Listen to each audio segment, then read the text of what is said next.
In today's video, I'm going to teach you how to use Vision with Chatgpt-4o.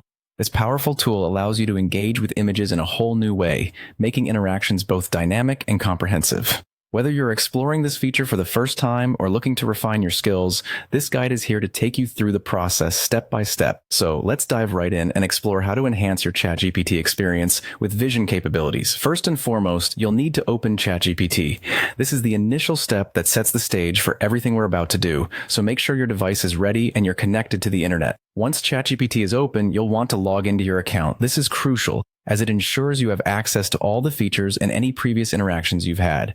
If you haven't created an account yet, you might need to sign up. However, assuming you're already set up, simply enter your login details and proceed. Now, with ChatGPT at your fingertips and yourself logged in, we're ready to begin a new chat. This is done by navigating to the New Chat option, a familiar procedure for regular users. Creating a new chat gives you a fresh slate to work with, perfect for trying out new tools and features like the one we'll be exploring today. Once you're in your new chat, direct your attention to the interface at the bottom of the screen where you'll find the paperclip icon.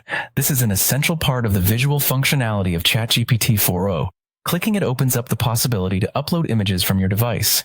Now, this is the exciting part. You can upload one or several images depending on your needs. Maybe you have a single photo you want analyzed or a set of images for comparison. The choice is yours. Simply select the images you wish to use and they will appear in your chat. With your images uploaded, you're almost ready to dive into the analysis. The next step is to add a question or instruction in the text box. This is your opportunity to guide ChatGPT on what you'd like it to do with the images. Are you curious about the contents of a picture? Do you have specific instructions on what analysis you need? Type in your queries or directives to get the ball rolling. Finally, Chatgpt-4o will put its visual processing power to work, analyzing the images based on the instruction or question you've provided. This advanced feature visually examines what it sees, offering insights that are both fascinating and useful for a wide range of applications. So there you have it, everything you need to start using Vision with Chatgpt-4o. Enjoy exploring this feature and make sure to experiment with different images and questions to see just how versatile and capable this tool can be.